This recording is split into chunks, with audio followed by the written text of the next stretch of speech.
بسم الله السلام عليكم ورحمة الله تعالى وبركاته. كبجمتو تفيد أو تتكين دوران درسي بقى جرا channel كنا نجايا في كبجام بقى لفتنا سنين جنة أرانتنا لو كان فيديو قبل دوتنا كيسة تواسد دلال وانتو تسدين جيرين نكين كيسة تجيرة مولو وانت دورتي دي مولو وانت جزيبا أصون وإن بيكين أصون وإن هبتين كرانو أوبا إن قبلين جيرين نكين كيسة أكنو دورت إن ديم أكنو وانت فايدة أباتو فيك إن كين يوكان دلو تافيل كاو أكنو دين وانت نقوله waan kitaaba irratti dubbifadhe keessaa muraasa haga waa sadii qofa isinii qabaadde dhiyaadhe yoo rabbi fedhe nu wajjin tura. Egaa osoo gara ergaa keenyatti hin je'in akkuma beekame chaanala kana subscribe, like, share gochuu akka hin daganne isiniin jechuun barbaada.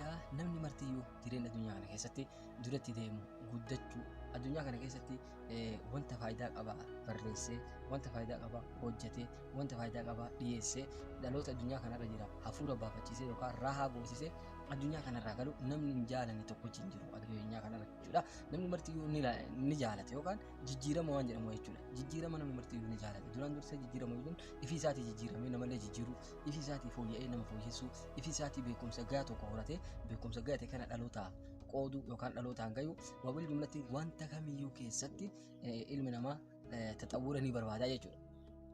Garuu wanta akka ati wanta kana hin dalagne wanta kana hin goone si qabantu jira jechuudha. Wanta taakkoo nama sitti ta'antu jira iddoo kanatti wanta sakaalee sitti ta'u jira.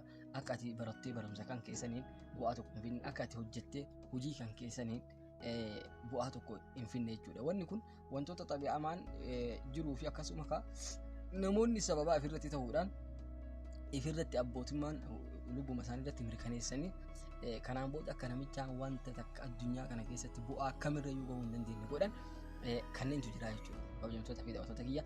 Egaa wantoota kanneen keessaa mee waa sadii qofa isin haafetu duraan dursee wanta akka namichaan maaliyyuu hojjechuu hin dandeenye maaliyyuu galmaan gahuu hin dandeenye godhu keessaa tokkoffaan inni hangafni jechuudha of shawwadu yaani allaabu binafsihi lubbuu isaatiin namichaan taphachuu. Lubbuu isaatiin namni akkamitti taphata? Dogongora balleessaa mataa ofii isaatii balleesse lubbuu isaatiin namichaan situ balleesse bakki ta'e kun dogongora kan keeti sirreeffadhu jechuu ni dhabe lubbuu ifii kanaaf yookaan nafsi ifii kanaaf gisee marayyuu uzrii godha. Fakkeenyaaf namni tokko sitti dhufee akkamitti waan kana balleessitati nama akkana ta'a waan akkana kan akkamitti raawwatte yoo inni kasiin jedhu taate haala ammoo dhugumaan ati dogongora sana kan raawwattu taate lubbuu kan keetii yeroo sanitti sirriidha. Ana dogongoree sirreeffachuu qabaa dhugaa keeti. Bakka silaa jedhamu hedduun nama yoo namni akkana jedheen hojiin sun balleessan sunillee kama isaa ta'u wajjin maal jedha ambar san akkas hin godhe waan akkas godheef akkasiifi jedhee lubbuu isaa tana yookaan nafsa isaa tana dhiifama yookaan ammoo dogongora kana akka dogongora kana isiin irraawwatini qulqulleessaa jechuudha. Jechuun wama isiin balleessite kana irraa haxaawa gisee baay'ee kun dogongora jedha. Wanti lubbuun keenya balleessite yookaan wanta lubbuu keenya dogongoraan kan hojjennu taate lubbuu teenya irraa haxooyne dhiifama fala isii barbaadu osoo hin taane bakka isiin dogongorte sanitti situ dogongore ka dogongora dabre kanarraa barattee har'aan booda ammoo akka ittiin deebine jennee lubbuu teenya tana tasgabbeessuutuyyuu furmaata ta'uu danda'a jedhan. Idan kanaafuyyuu dogongora akka ati galma hin geenne irratti wanni taakkootitti ta'a tokkoffaan lubbuu kan keetii badii irratti adabuu dhabdee dhiifama isii godhuu kana. Lubbuu dogongortee koo badii raawwatte kana yakka isii raawwatte kana keessatti fala isii furmaata isii barbaadu osoo hin taane furmaata isii barbaaduun kun wanta ati duratti deemuu irratti rakkoo sitti ta'e keessaa isa tokko.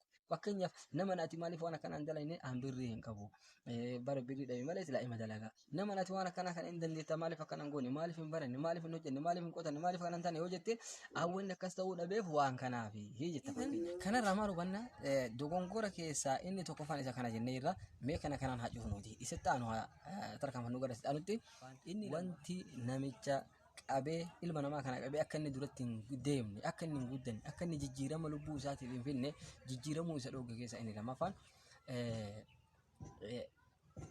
adamul akhdhi bisirri icciititti fayyadamuu dhabuudha.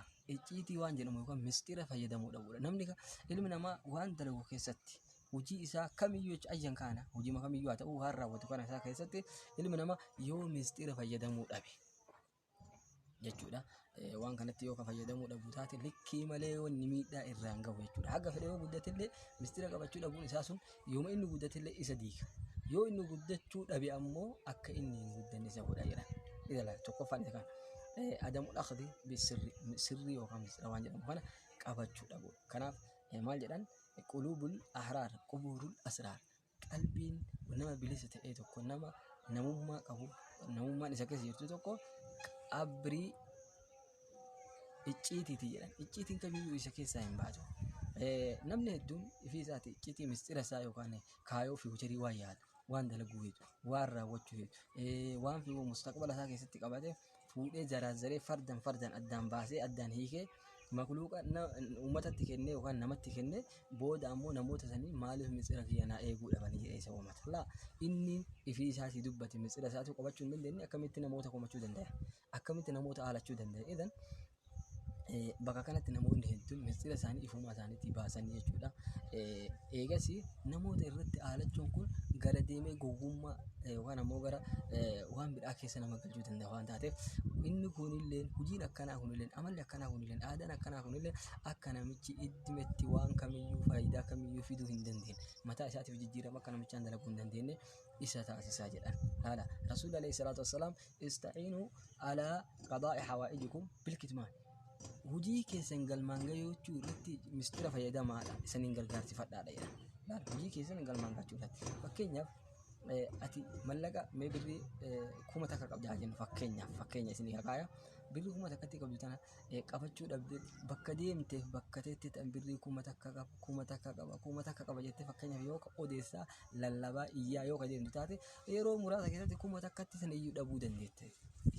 Maaliif yeroo kana balaa biraaf itti qalqalaa jirte waan taateef ifitti lallabaa jirte jechuudha akka isin sarkaa badduuf si galee birrii 1000 takkatti qabda eessa jirti birriin sun hin jecha dhufa bakka kamii qabda jecha dhufa kanaan booda tillee isi waan hin qabanneef bakki teena hin qabu birrii hagasiisan bakka akkasiitti qaba balbala jirti akkaataan isin jirtu haala kanaa keessatti iyyaa deemuu dandeette waan taateef yeroo muraasatti isuma san iyyuu dhabuu dandeetta jedhan idan walumaa galatti haasawaa osoo viidiyoo dheeressuun hin taane mistira qabachuu dhabuun illee akka ati jijjiiramuu hin dandeenye wanta si taasisu keessa isa lammaffaadha jedhan.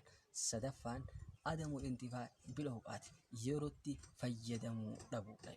Yeroo rabbi ganamarraa haga galgala sa'aatii dheeressee guyyaa jireenyaaf akka dalagan akka hojjennu akka daldalan akka qotan akka bocan akka wanta dandeettiitti qabnu kam irratti hundoofne jireenya keenyaaf tattaafannu barnoomsa guddina sammuu keenyaatiif akkasuma hubannaa amantaa keenyaatiif akka wanta garagaraatiif dalaynu rabbi guyyaa nu godhe irraa bahe. Guyyaa kana keessa dalagachuu dhiifne guyyaa kana keessa barachuu dhiifne guyyaa kana keessa gahee nurraa eegamu ba'achuu yoo kadhifnu taate yookaan bilaasha yoo kaballeessinu taate namni kun hagga fedhellee waan fedhe yoo kadalagu taate hin jijjiiramu jedhan. Namni yerootti hin fayyadamne jijjiiramaaf karaa hin qabu. Karaan inni jijjiiramaaf mataa isaatiif ifaaju wayiitiin yoo yerootti fayyadameedhaan argamuu hin danda'u jedhan. Idan halkan ka hirribaati halkan illee keessa hamma dandeettii kan keetitti waan dalagachuu dandeetu dalagan akkasuma guyyaa keessallee dalagan.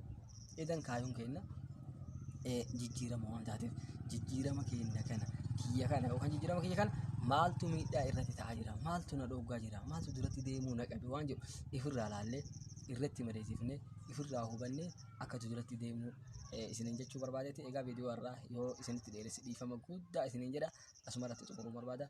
Chaanala kana sabiskiraayib laayik sheer gochuu akka hin daganne asumaan isinii dhaama haga viidiyoo biraa yoo rabbi fedhe uummata duree biraatiin qabannee walitti deebinutti. Wassalaamu alaikum warahmatullahi ta'ala wabarakaatuh.